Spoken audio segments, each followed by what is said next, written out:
Napakaraming kontrabida sa pelikula ang namimiss ng mga Pinoy audience lalo at hindi na tayo nakakapanood ng mga action film sa mga sinihan. Isa ang mahusay na aktor na si Suba Serrero sa mga hinahangaan noon dahil sa kanyang husay sa bawat pagganap. Pero alam nyo ba kung ano ang nangyari sa kanyang buhay at dahilan ng kanyang pagpanaw? Sa video na ito ating aalamin ang ilang detalye sa buhay ni Suba Serrero.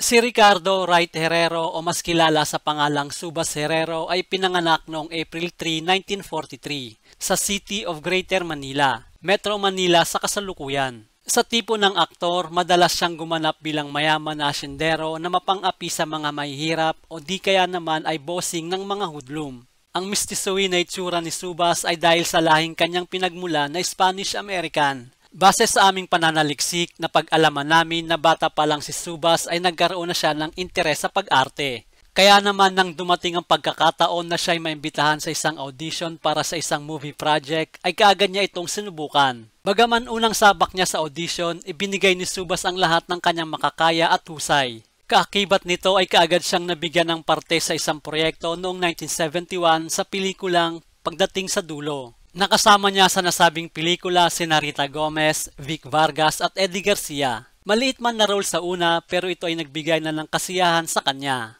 Nasundan pa ito ng isa pang pelikula na may pamagat na Daluyong at dito ay muli niyang nakasama si Eddie Garcia. Mula rito ay mas na-develop ang pagmamahal ni Subas sa kanyang trabaho kaya naman sa bawat pagganap ay binibigay niya ang kanyang 100%.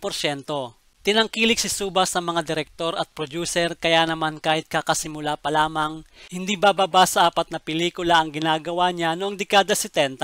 Sa katunayan, noong 1973, 10 pelikula ang kanyang ginawa kasama ang iba't ibang malalaking artista sa industriya. Dito ay unti-unting nahahasa ang kanyang talento at mas lalong nagiging mahusay. Hanggang sa dumating ang time na naging kontrabida siya ng mga malalaking action stars sa pelikulang Pilipino. Tulad ni Fernando Poe Jr., Ramon Revilla, Joseph Estrada at Rudy Fernandez. Ang mga karaniwan niyang role sa mga ganitong pelikula ay isang mayamang big boss na nangaapi ng mga bida na sa huli ay mapapataob at magmamakaawa. Dito ay naipakita niya ang iba't ibang karakter bilang mayabang, matapang, mapang-api at nagmamakaawa. Ilan sa mga pelikulang kanyang nagawa ay Diligi Mo ng Hamog ang Uhaw na Lupa na pinagbidahan ni Erap Estrada noong 1975. Isang Bala, Isang Buhay ni Bong Revilla noong 1989, kahit konting pagtingin ni Fernando Poe Jr. at Sharon Cuneta noong 1990 at marami pang iba. Versatile actor kung ilarawan si Subas ng kanyang mga kasamaan sa showbiz. Dahil bukod sa pang-aksyon na pelikula,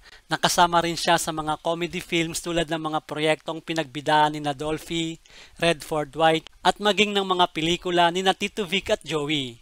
Bukod rito ay napabilang rin siya sa drama films at talaga namang nabibigyan niya ng hustisya ang kanyang mga bawat pagganap. Sa mga nakakaalala at naging taga-subaybay ni Subas, siguradong alam ninyo na nagkaroon siya ng isang gag show sa RPN9 na may pamagat na Champoy. Dito ay nakasama niya ang kanyang partner at close friend na fellow Ateneo de Manila University alumnus na si Noel Trinidad. Tinangkilik ng marami ang gag show na ito kaya naman tumagal ito sa pag-ere ng 5 taon. Ito ay sa pagitan ng mga taong 1980 hanggang 1985.